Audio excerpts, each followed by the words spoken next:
বিসমিল্লাহির রহমানির রহিম। শহীদ রাষ্ট্রপতি জিয়া রহমানের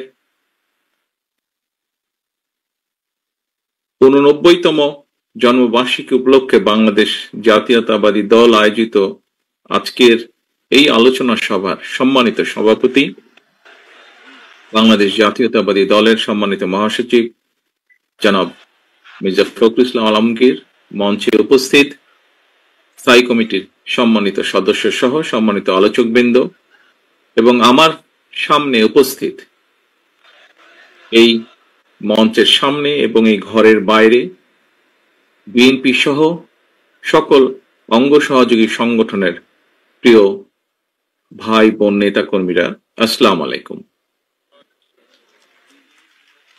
আমি আসলে বক্তব্য রাখার জন্য প্রস্তুত ছিলাম না, কারণ আমার যতটুকু মনে আছে গতকাল যখন অনুষ্ঠানটা নিয়ে আমরা আলোচনা করেছি, বক্তব্যের কারা বক্তব্য রাখবেন, আলোচনা করবেন, সেখানে মোটামুটি ভাবে একটি সিদ্ধান্ত ছিল যে আমি নেতৃবৃন্দ যারা আছেন, শহীদ জিয়া, দেশনেত্রী খালেদা জিয়ার সাথে যারা কাজ করেছেন, কাছে থেকে দেখেছেন, ওনারা ওনাদের মূল্যবান পরামর্শ বা বক্তব্য রাখবেন।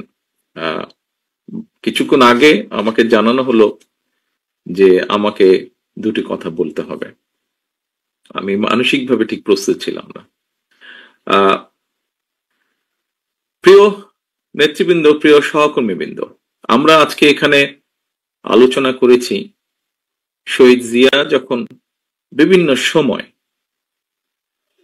আমাদের মুক্তিযুদ্ধ থেকে শুরু করে, মুক্তিযুদ্ধে তার ভূমিকা থেকে শুরু করে যখন দেশ পরিচালনার দায়িত্ব উনি পেয়েছেন, এই পুরো সময়টা আমরা আলোচনা করেছি। কিভাবে মুক্তিযুদ্ধকে সংগঠিত করার চেষ্টা করেছেন, কিভাবে নিজে উপস্থিত থেকে, মেজর হাফিজ সাহেবের কাছে আমরা শুনেছি, নিজে উপস্থিত থেকে যুদ্ধ, অস্ত্র হাতে যুদ্ধ করেছেন যুদ্ধের ময়দানে। আমরা নেতৃবৃন্দের কাছ থেকে শুনেছি যে কিভাবে পরবর্তীতে যখন দেশ পরিচালনা সুযোগ পেয়েছিলেন, সেই সময় কিভাবে কোদাল হাতে খাল খননের মাধ্যমে, সিম্বলিক ভাবে যদি আমরা বলি, খাল খননের মাধ্যমে দেশকে পুনর্গঠনের চেষ্টা করেছেন। প্রিয় সহকর্মীবৃন্দ, আমি মাঝে মাঝে একটি কথা বলি, এখানে আপনারা যারা আজকে ঘরের সামনে উপস্থিত আছেন, মঞ্চ থেকে শুরু করে ঘরের সামনে, ঘরের বাইরে যারা উপস্থিত আছেন, আপনারা প্রত্যেকেই এক একজন রাজনৈতিক কর্মী। রাজনৈতিক কর্মী হিসাবে আমরা বেশ কয়েকটি ব্যাপারে গর্ব অনুভব করি। আমাদের দলের ক্ষেত্রে আমরা প্রত্যেকটি নেতা কর্মী গর্ব অনুভব করি। যখন আমরা আজকে আলোচনা করছিলাম, আলোচকবৃন্দ যখন বলছিলেন শহীদ রাষ্ট্রপতি জিয়া রহমান যখন দেশ পরিচালনা করেছেন, কি কি ক্ষেত্রে দেশ জাতি সফলতা অর্জন করেছিল ওনার নেতৃত্বে, এই কথাগুলো যখন আমরা বলি, বিএনপির একজন কর্মী হিসেবে আমরা প্রত্যেকটি কর্মী গর্ব অনুভব করি। আমরা যখন আলোচনা করি পরবর্তীতে দেশনেত্রী খালেদা জিয়ার সময় দেশ এবং জাতি যখন দেশ পরিচালনা করেছেন, দেশনেত্রী খালেদা জিয়া দেশ এবং জাতি কি কি অগ্রগতি অর্জন করেছে, আমরা গর্ব অনুভব করি। সহকর্মীবৃন্দ, আপনারা যখন আপনাদের এলাকায় যান, মানুষের সাথে কথা বলেন, বের হন, দলীয় কোনো কর্মসূচি পালন করেন, তখন যখন দেখেন আপনাদের পিছনে শত হাজার মানুষ সমবেত হয়েছে, আপনাদের মিছিলে শত হাজার মানুষ যোগদান করেছে, আপনাদের বুকটা অনেক ভরে যায়। সহকর্মীবৃন্দ, আমরা রাজনীতি করছি, কেন রাজনীতি করছি, কার জন্য করছি? দেশের জন্য করছি, দেশের মানুষের জন্য করছি। একজন রাজনীতিবিদ হিসাবে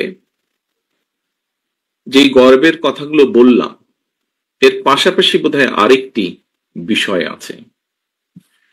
বিষয়টি আমরা মাঝে সাঝে আলোচনা করি, আমরা যারা পেছনে রয়ে যাই তারা আমরা আলোচনা করি। কি সেটি? সেই বিষয়টি, একজন রাজনীতিবিদ যখন মানুষ মাত্রই মৃত্যুবরণ করবে, এবং একজন রাজনীতিবিদ যখন মৃত্যুবরণ করেন, মুসলমান যদি হয়ে থাকেন, অবশ্যই জানাজা তার হয়, এবং সেই জানাজায় মানুষের উপস্থিতি বলে দেয় যে মানুষটি মারা গিয়েছেন তিনি তার মানুষের কাছে কতটা জনপ্রিয় ছিলেন, তিনি মানুষ হিসেবে কতটা মানুষের কাছে গ্রহণযোগ্য ছিলেন। এই জানাজার বিষয়টি বলে দেয়। এখানে ডক্টর মোশাররফ সাহেব শহীদ রাষ্ট্রপতি জিয়া রহমানের জানাজার কথা উল্লেখ করেছেন ওনার বক্তব্যে। আমরা সমসাময়িক ইতিহাস ওনার জানাজা থেকে শুরু করে আজ পর্যন্ত যদি দেখি, খুব সম্ভবত পৃথিবীর কোন রাজনৈতিক নেতার চলে যাবার পরে জানাজার ক্ষেত্রে এইরকম দৃশ্য আমরা দেখিনি, এত জনসমাগম আমরা দেখিনি, এভাবে মানুষকে কাঁদতে আমরা দেখিনি, এত সংখ্যক মানুষকে কাঁদতে। প্রিয় সহকর্মী বৃন্দ,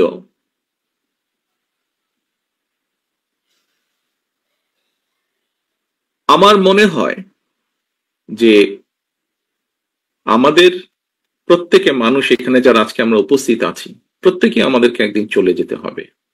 স্বাভাবিকভাবেই মৃত্যুর পরে জানাজা, মুসলমান হলে জানাজা, অন্য ধর্ম হলে সেই ধর্ম অনুযায়ী যেই অনুষ্ঠানটি হয় সেই অনুষ্ঠানটি হবে। কারটি কত বড় হবে সেটি আমরা জানবো না, অর্থাৎ যে মানুষটি মারা যাচ্ছে, কিন্তু যারা বেঁচে থাকবে তারা দেখতে পাবে। সহকর্মীবৃন্দ, শহীদ রাষ্ট্রপতি জিয়া রহমানের কর্মী হিসাবে আমাদের প্রত্যেকের বোধহয় নিজের মনের ভিতরে এইরকম একটা ইচ্ছা থাকা উচিত যে শহীদ রাষ্ট্রপতি জিয়া রহমান যেভাবে নিজেকে মানুষের কাছে গ্রহণযোগ্য করেছিলেন, যেভাবে মানুষের স্নেহ ভালোবাসা পেয়েছিলেন, সেই রকম কিছু একটা আমরা একজন রাজনৈতিক কর্মী হিসেবে, তার দলের রাজনৈতিক কর্মী হিসেবে আমরা আমাদের যার যার অবস্থান থেকে তার সর্বোচ্চটা যাতে আমরা পেতে পারি, এরকম একটি দৃঢ় সংকল্প আমি মনে করি বর্তমান প্রেক্ষাপটে নেওয়া উচিত। আমরা শহীদ রাষ্ট্রপতি জিয়া রহমানের সম্মানিত আলোচকবৃন্দ বিভিন্ন বিষয়ে আলোচনা করেছেন। সকল কিছু যদি আমরা পর্যালোচনা করি, তাহলে আমি মনে করি একজন রাজনৈতিক কর্মী হিসাবে, ওনার সন্তান হিসাবে এবং ওনার দলের একজন রাজনৈতিক কর্মী হিসাবে আমার ক্ষেত্রে আমি সেই রকমই চাই। আমার দৃঢ় বিশ্বাস, আমার সামনে উপস্থিত আপনার প্রতিটি মানুষ, আমি যেই কথাগুলো তুলে ধরেছি আপনাদের কাছে, এখন হয়তো একজন মানুষ হিসাবে আপনি কেন চাইবেন না যে আপনি এমন কিছু রেখে যান যা আপনি চলে যাবার পরেও সেটি ক্যারি করবেন, অর্থাৎ মানুষের সেই সমর্থন, মানুষের সেই শ্রদ্ধা, মানুষের সেই সম্মান আপনার প্রতি। সহকর্মীবৃন্দ, মেজর হাফিজ সাহেব ওনার বক্তব্যে একটি কথা বলেছেন। উনি দুদিন আগে যখন এলাকায় গিয়েছেন, উনি কিছু মানুষকে দেখেছেন ওনার সামনে, উনি খুব অবাক হয়েছেন। প্রিয় সহকর্মীবৃন্দ, এইরকম মানুষগুলো 5 তারিখের পর থেকে আস্তে আস্তে ভিড় করা শুরু করেছে। এরকম এখানে আরেকজন বক্তা বলেছেন যে এই ঘরে যারা উপস্থিত আছেন, খুব সম্ভব মঈন খান সাহেব বলেছেন ওনার বক্তব্যে, যে এই ঘরে যারা আপনারা উপস্থিত আছেন, আমাদের দেশনেত্রী থেকে শুরু করে আমাদের গ্রামের প্রতি শেষ কর্মীটি পর্যন্ত, প্রত্যেকটি মানুষ বিগত 15 বছরে, 16 বছরে, আমরা 111 থেকে ধরলে আরো লম্বা সময়, আরো 2 বছর সময়, কিভাবে আপনারা অত্যাচারিত হয়েছেন, নির্যাতিত হয়েছেন। বাংলাদেশের পত্র পত্রিকাগুলো, যেই পত্র পত্রিকাগুলো সহজে আমরা বলতাম, কথার ছলে আমরা বলতাম বিএনপির ভালো নিউজ করে না, সেই পত্র পত্রিকাগুলো লিখেছে তারা যে কিভাবে আমাদের নেতাকর্মীরা হাতকড়া পরা অবস্থায় জেলের ভিতরে মারা গিয়েছে, কিভাবে আমাদের নেতাকর্মীরা হাতকড়া পরা অবস্থায় হাসপাতালের বারান্দায় শুয়ে আছে। প্রিয় সহকর্মীবৃন্দ, এই ঘটনাগুলো, এই দৃশ্যগুলো নিশ্চয়ই আপনারা ভুলে যাননি। আপনারা যদি ভুলে না গিয়ে থাকেন প্রিয় সহকর্মীবৃন্দ, তাহলে আপনাদের প্রত্যেকের মনে আজকে একটি প্রশ্ন বা জিজ্ঞাসা আসা উচিত যে কেন আমরা ওই যে হাফিজ সাহেবের যাদেরকে দেখেছেন, কেন এই মানুষগুলোকে আমরা আমাদের আশেপাশে ভিড় করতে দেব? কারণ শহীদ রাষ্ট্রপতি জিয়া রহমানের প্রতি এখনো যে মানুষের ভালোবাসা, শ্রদ্ধা আছে, সেটিকে ধরে রাখার দায়িত্ব আমাদের।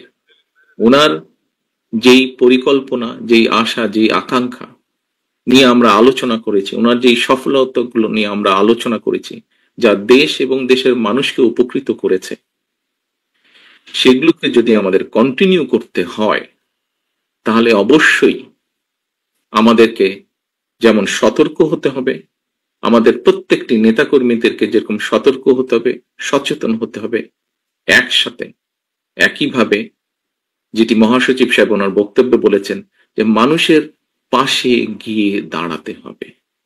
দেখুন, শহীদ রাষ্ট্রপতি জিয়া রহমানের যতগুলো কম বেশি ভিডিও আছে, তখন তার ভিডিও ক্যামেরা ছিল না, প্রজেক্টর ছিল, অনেক নষ্ট হয়ে গেছে। বিশেষ করে আমরা যেটা জানি, বিগত সরকারের সময় অনেক এরকম ডকুমেন্ট যেগুলো সরকারি জিম্মায় ছিল নষ্ট করে ফেলা হয়েছে। তারপরেও যতটুকু আমরা দেখি এখন, দেখবেন প্রত্যেকটি ভিডিওতে, মানে 100টি যদি থাকে তার মধ্যে শতকরা 80টি ভিডিও, 70 থেকে 80টি ভিডিওতে দেখবেন উনি কিন্তু গণমানুষের কাছে হয় গ্রামের মেঠো পথ দিয়ে হেঁটে যাচ্ছেন, অথবা খাল কাটছেন, অথবা গ্রামের কোনো একটি গৃহস্থের সাথে, কৃষকের সাথে কথা বলছেন, অর্থাৎ মানুষের মধ্যেখানে আছেন, অথবা স্কুলের শিশুদের সাথে কথা বলছেন, অথবা শিক্ষকদের সাথে, অর্থাৎ সোজা কথা, উনি মানুষের কাছে আছেন। তো আমরা তো ওনারই নেতা কর্মী, আমরা তো ওনারই ফলোয়ার, তাহলে কেন আমরা এই কাজটি করতে পারবো না? প্রিয় সহকর্মীবৃন্দ, রাজনৈতিক দল হিসাবে, একটি রাজনৈতিক গণতান্ত্রিক রাজনৈতিক দল হিসাবে আমরা তো এক্সপেক্ট করবই, এবং শুধু এটা আমাদের এক্সপেকটেশন বা আশা না, এই অধিকারটিকে বঞ্চিত করা হয়েছিল গত 1 যুগেরও বেশি সময় ধরে, এবং এই অধিকারকে প্রতিষ্ঠিত করার পক্ষে বাংলাদেশের প্রত্যেকটি মানুষ সচেতন, প্রত্যেকটি গণতান্ত্রিক মানুষ। কি সেটি ভোটের অধিকার, ভোটকে প্রতিষ্ঠিত করা। আমি বিগত 1 যুগেরও বেশি সময় ধরে বাধ্য হয়ে প্রবাসে থাকতে হচ্ছে আমাকে। আমি এমন একটি দেশে আছি যেখানে গত 400 বছর ধরে গণতন্ত্র প্র্যাকটিস হচ্ছে। আমরা গণতান্ত্রিক দেশ, উন্নত দেশ, মানুষের গণতান্ত্রিক অধিকারের দেশ বললে প্রথমে ব্রিটেনের কথা চোখের সামনে ভেসে ওঠে। প্রিয় সহকর্মীবৃন্দ, এই দেশে যে কোনো সরকারি ব্যবস্থা, যে কোনো রাষ্ট্রীয় ব্যবস্থা, যে কোনো ব্যবস্থা কেন মানুষের পক্ষে, তার একটি মূল কারণ হচ্ছে এই দেশের মানুষের ভোটের অধিকার প্রতিষ্ঠিত রেখেছে তারা, যে কোনো ভাবেই হোক সেটিকে প্রতিষ্ঠিত রেখেছে। অর্থাৎ মানুষকে কথা বলতে দিতে হবে, মানুষকে তার ভোট দিতে হবে, এর বাইরে কোনো কথা নাই। এবং তার জন্য একটি জবাবদিহিতা তৈরি হয়েছে, আস্তে আস্তে জবাবদিহিতা তৈরি হয়েছে। সেই জবাবদিহিতা প্রত্যেকটি ক্ষেত্রে, রাষ্ট্র এবং সরকারের প্রতিটি ক্ষেত্রে এই জবাবদিহিতা তৈরি করতে পেরেছে তারা, এবং সেজন্যই এখানে মানুষ নিরাপদ থাকে, এখানে মানুষ রাষ্ট্রকে, সরকারকে ভয় পায় না, বরং সরকার মানুষকে ভয় পায়। এবং সেই জন্য সরকার প্রতিনিয়ত সচেতন থাকে কিভাবে দেশের মানুষকে ভালো রাখা সম্ভব হয়। কাজেই আমরা মনে করি, আমি দৃঢ়ভাবে বিশ্বাস করি, যে কোনো মূল্যে, গতকাল জিয়া রহমান ফাউন্ডেশনের অনুষ্ঠানে একজন তরুণের প্রশ্নের জবাবে আমি একটি উত্তর দিয়েছিলাম। প্রশ্নটি করেছিল আরেকজনকে, বাট উনি বলার পরে আমি অ্যাড করেছিলাম আমার মনের কথাটি। সেটি হচ্ছে, বাংলাদেশে আমরা অনেকগুলো রাজনৈতিক দল আছি, বিভিন্ন রাজনৈতিক দলের বিভিন্ন মতবাদ আছে, বিভিন্ন আদর্শ আছে, থাকতে পারে, থাকাটাই স্বাভাবিক, থাকাটাও উচিত। তবে একটি ব্যাপারে আমাদের সকলকে একটা জায়গায় মনে হয় আসা উচিত, অর্থাৎ যে কোনো মূল্যে আমি আমার আদর্শের কথা বলবো, আরেকজনের আদর্শের কথা বলবে, আমি সুযোগ পেলে আমার আদর্শ বাস্তবায়ন করব, জনগণ যদি আমাকে সুযোগ দেয়। অন্য কেউ সুযোগ পেলে তাকে যদি জনগণ সুযোগ দেয়, সে তার আদর্শ বাস্তবায়ন করবে, যা তার জনগণের সামনে উপস্থাপন করবে। বাট একটি ক্ষেত্রে যে কোনো মূল্যে এক জায়গায় আমাদেরকে থাকতে হবে, সেটি হচ্ছে নির্দিষ্ট সময় পরে পরে দেশের নিয়ম, আইন, কানুনের, সংবিধান যে সময়টি বেঁধে দিবে, সেই সময় পরে পরে অবশ্যই রাষ্ট্রের বা সরকারের প্রতিটি পর্যায়ে যেখানে নির্ধারিত হবে সেখানে ভোট হতে হবে। সেটি জাতীয় সংসদ হোক, সেটি পৌরসভা হোক, ইউনিয়ন পরিষদ হোক, যেটি হোক না কেন। অর্থাৎ জবাবদিহিতা, ভোটই একমাত্র, ভোটের অধিকার একমাত্র জবাবদিহিতা তৈরি করতে পারে। জবাবদিহিতা যদি রাষ্ট্রে, সমাজে, সকল জায়গায় যদি আমরা জবাবদিহিতা তৈরি করতে পারি, তাহলেই ধীরে ধীরে আমরা এগোতে সক্ষম হব। ধীরে ধীরে সরকার যদি জনগণকে জবাবদিহিতা করতে বাধ্য থাকে প্রতি কাজের জন্য, তাহলেই একমাত্র আস্তে আস্তে জনগণের দুঃখ দুর্দশা লাঘব করা সম্ভব হবে। জনগণের কথা, জনগণের ইচ্ছা, জনগণের আকাঙ্ক্ষা প্রতিফলিত হবে সরকারের কাজের মাধ্যমে। প্রিয় সহকর্মীবৃন্দ, আমি একটি কথা বলতে চাই আমার বক্তব্যের মধ্যে।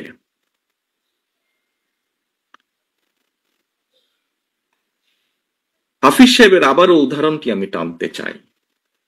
ওই যে মোটরসাইকেল বহর, আপনারা বিগত 16-17 বছর অনেকভাবে নির্যাতিত হয়েছেন। আমরা মোটামুটি একটি গড় হিসেবে জানি, বাংলাদেশ জাতীয়তাবাদী দলের 60 লক্ষ নেতাকর্মীর নামে বিভিন্নভাবে মিথ্যে গায়েবী মামলা আছে, নির্যাতিত, অত্যাচারিত। শুধুমাত্র জুলাই আগস্ট মাসে যে আন্দোলন, জনগণের যে আন্দোলন, সেখানে বাংলাদেশ জাতীয়তাবাদী দলেরই প্রায় 500 মতন নেতাকর্মী শহীদ হয়েছেন। বহু হাজার, শত হাজারের মতন নেতাকর্মী বিভিন্নভাবে জখম হয়েছেন। আমরা কি এতগুলো বাংলাদেশ জাতীয়তাবাদী দলের নেতাকর্মীরা যারা অত্যাচার নির্যাতন সহ্য করেছে, এই যে 60 লক্ষ মানুষ বা তারও বেশি সংখ্যক মানুষ, আমরা কি ওই মোটরসাইকেল বহরের যারা, তাদেরকে সুবিধা দেওয়ার জন্য এই অত্যাচার নির্যাতন সহ্য করেছি? অবশ্যই নয়, অবশ্যই নয়। সহকর্মীবৃন্দ, মানুষ হিসাবে আমরা বিভ্রান্ত হয়তো হতেই পারি, কিন্তু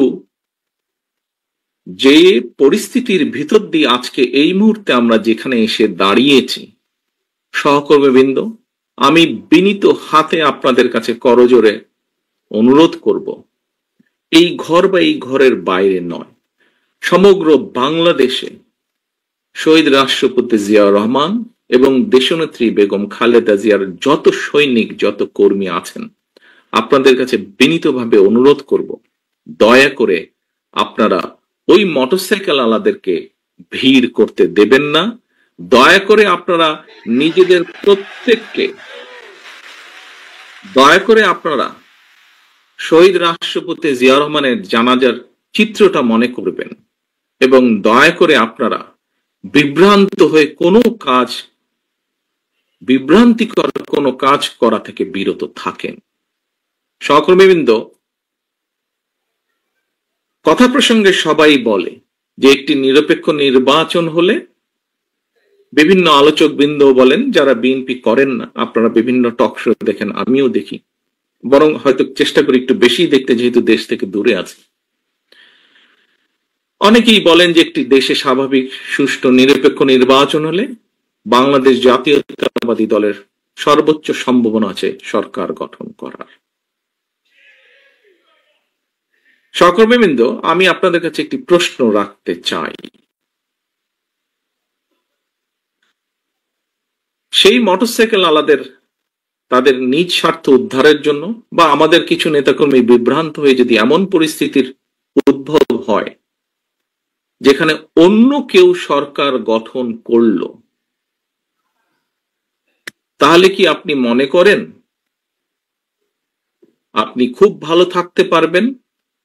আপনি বলতে আমি, বাংলাদেশে যদি 1 কোটি বিএনপির নেতাকর্মী থাকে, সবকিছু মিলিয়ে আমি 1 কোটি মানুষকেই বলছি, আপনারা কি ভালো থাকতে পারবেন? কারা চলে আসবে, কি চলে আসবে আমরা জানি না, তবে আর যাই হোক সেটা আপনাদের কারো জন্য ভালো হবে না, আমাদের কারো জন্য ভালো হবে না। প্রিয় সহকর্মীবৃন্দ, কোনো কারণে যদি অন্য কেউ সরকার গঠন করে, একজন রাজনৈতিক কর্মী হিসেবে আপনার এতটুকু চিন্তা, এতটুকু সেন্স থাকতে হবে, অন্য কেউ যদি সরকার গঠন করে, বাংলাদেশের রাজনৈতিক প্রেক্ষাপটেই হোক, আন্তর্জাতিক রাজনৈতিক প্রেক্ষাপটের ক্ষেত্রেই হোক, সেটা কি দেশ এবং জাতির জন্য খুব ভালো হবে? আমি দৃঢ়ভাবে বিশ্বাস করতে চাই যে আপনারা পরবর্তী যে সেকেন্ড নাটা বললেন, আপনারা বুঝে শুনেই নাটা বলেছেন। প্রিয় সহকর্মীবৃন্দ, আপনারা যদি বুঝে শুনে নাটা বলে থাকেন তাহলে আপনারা সঠিক বলেছেন, এবং তাই যদি হয়ে থাকে, দুটো প্রশ্ন করেছি আপনাদের, দুটোতেই আপনারা না বলেছেন। প্রিয় সহকর্মীবৃন্দ, এই নাটি যদি আপনারা বুঝে শুনে এবং সত্যিকার ভাবে না বলে থাকেন, এখনো আমাদের হাতে সময় আছে মানুষের পাশে গিয়ে দাঁড়ানো, এখনো আমাদের সময় আছে, এখনো আমাদের কাছে সময় আছে মানুষ যেভাবে চায় সেভাবে চলার জন্য।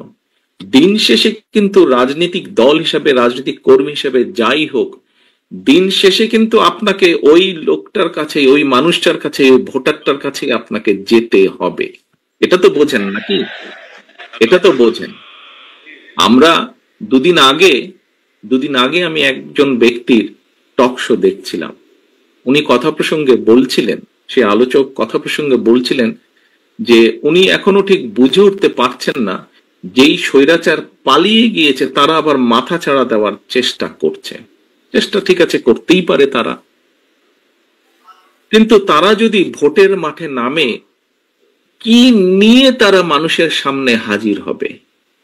পেছনের গুলা বাদই দিলাম, উনি বলছেন যে পেছনের গুলো না হয় বাদই দিলাম, এই জুলাই অগাস্ট মাসে যে হত্যাকাণ্ড ঘটেছে, প্রায় 1.5 থেকে 2,000 মানুষকে যে হত্যা করেছে, প্রায় 30,000-এর মতন মানুষকে যে তারা জখম করেছে, ইউনিসেফের বক্তব্য অনুযায়ী 64টা শিশুকে তারা হত্যা করেছে, এর জবাব তারা মানুষের সামনে কি দিবে? এই জবাবগুলো তো তাদেরকে দিতেই হবে। সহকর্মীবৃন্দ, আমরা যদি সেই দিনটি আসা পর্যন্ত আমাদের ভিতরে যদি কেউ কিছু করে, জবাব তো আপনাকে দিতে হবে। যখন আপনি 2 দিন পরে ভোটের জন্য মানুষের কাছে যাবেন, আপনাকে জবাব দিতে হবে না? সে যদি বলে যে এই মিয়া, তোমার ওই লোক এসে আমার সাথে এই ব্যবহার করেছে বা আমার প্রতি এই অন্যায় অবিচার করেছে, তোমার দলের লোক এসে, আপনি কি জবাব? আপনি কি যদি তখন যদি শুধু জবাব দেন, ভাই ওকে তো চিনি না, ও দলের কেউ না, তাতে কি হয়ে যাবে? তাতে তো হবে না। প্রিয় সহকর্মীবৃন্দ, আমাদের সামনে উদাহরণ আছে, একদম কটকটা, একদম পরিষ্কার উদাহরণ আছে। জনগণ যখন ক্ষিপ্ত হয়, জনগণ কিভাবে স্বৈরাচারকে খেদিয়ে দেশ থেকে পালিয়ে যেতে বাধ্য করে।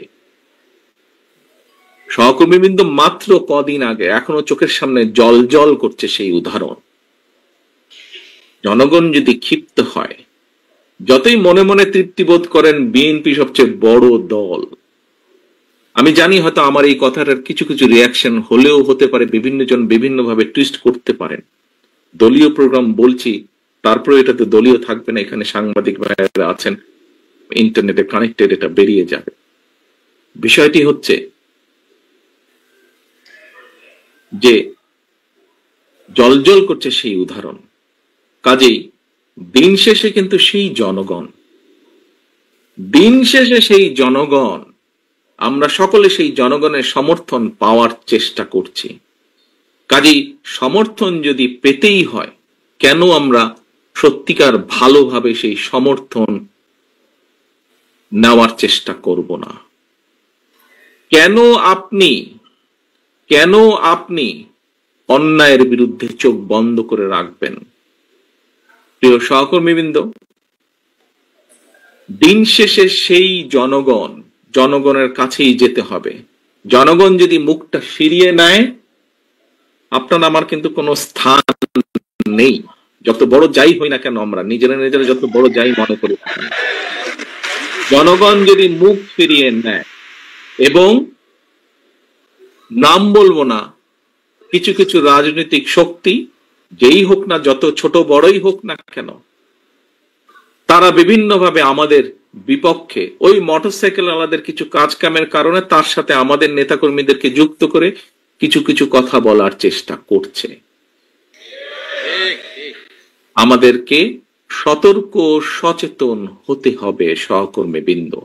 বারে বারে আমি বলছি, আমি আজকের গত কয়েক মাস ধরে বলছি, সামনের নির্বাচন এত সহজ নয় আপনারা যত সহজ ভাবছেন। নিজের মনে যতই বড়াই করুন, আরে বিএনপির তো শাখা প্রশাখা একদম গ্রাম পর্যন্ত আছে, অন্যদের কি এত আছে? এত বড়াইয়ের কিছু নেই। থাকতে পারে আপনার শাখা প্রশাখা, প্রিয় সহকর্মীবৃন্দ, আমাদের নেতাকর্মীরা তৈরি করেছে সেই শাখা প্রশাখা, গ্রাম পর্যন্ত দলকে নিয়ে গেছে, ওয়ার্ডে ওয়ার্ডে দলকে নিয়ে গেছে, কিন্তু তারপরেও জনগণ ম্যাটার্স। জনগণ ম্যাটার্স। সেই জনগণই হচ্ছে আমাদের শক্তি, জনগণই হচ্ছে আমাদের সমর্থন, জনগণই হচ্ছে শক্তি। জনগণ সাথে না থাকলে, জনগণ 5ই আগস্ট দেখিয়ে দিয়েছে, কাজে আমরা যদি ভুল করি, জনগণ আবার কোনো একটা কিছু দেখিয়ে দিবে, তখন কিন্তু পস্তাতে হবে, তখন কিন্তু হাপিত্তেশ করতে হবে। সহকর্মীবৃন্দ, এখনো সময় আছে। আসুন আসুন আসুন, আমরা জনগণের পাশে থাকি, জনগণের সাথে থাকি। যারা এমন কিছু করবে যা আপনাকে আমাকে ক্ষতিগ্রস্ত করবে, যা আমার দলকে ক্ষতিগ্রস্ত করবে, যা আমাদের দল ক্ষতিগ্রস্ত হবে, আমরা তার বিরুদ্ধে প্রতিবাদ গড়ে তুলব, বিরোধ গড়ে তুলব। আজকে শহীদ জিয়ার 89তম জন্মবার্ষিকীতে যদি শহীদ জিয়াকে সত্যিকার ভাবে আমাদের স্মরণ করতে হয়, যদি শহীদ জিয়াকে সত্যিকার ভাবে সম্মান জানাতে হয়, আজকে দেশনেত্রী খালেদা জিয়া, ওনার জন্য আমরা দোয়া করছি সুস্থতার জন্য, কিন্তু দেশনেত্রী সবচাইতে খুশি হবেন, দোয়া তো আছেই, কিন্তু উনি যখন দেখবেন যে জনগণ সমর্থন দিয়েছে বিএনপির প্রতি, আমি তো মনে করি সবচাইতে বেশি খুশি উনি সেদিন হবেন। এবং দেশনেত্রী খালেদা জিয়ার সৈনিক হিসাবে আপনাদের উপরে সে দায়িত্ব বর্তায়। সহকর্মীবৃন্দ, আমরা কে ছোট নেতা, কে গ্রামের নেতা, কে ইউনিয়নের নেতা, কে বড় নেতা, কে বিভাগীয় নেতা, কে কেন্দ্রীয় নেতা, বিষয় এটি নয়। বিষয় একটি, আমাদের ঐক্যবদ্ধ থাকতে হবে, আমাদেরকে অন্যায়ের বিরুদ্ধে থাকতে হবে, আমাদেরকে অন্যায়ের বিরুদ্ধে প্রতিরোধ করতে হবে, আমাদেরকে এমন ভাবে দাঁড়াতে হবে যাতে জনগণ বোঝে যে আমরা তাদের সাথে আছি, জনগণ বোঝে আমরা তাদের পাশে আছি, জনগণ বোঝে যে জনগণ যেভাবে চায় আমরা সেভাবেই আছি, জনগণের প্রত্যাশা অনুযায়ী আমরা সেভাবেই তাদের পাশে আছি। সহকর্মীবৃন্দ, আজকে এই হোক আমাদের শপথ, শহীদ রাষ্ট্রপতি জিয়াউর রহমানের এই 89তম জন্মবার্ষিকীতে এই হোক আজকে আমাদের প্রতিজ্ঞা।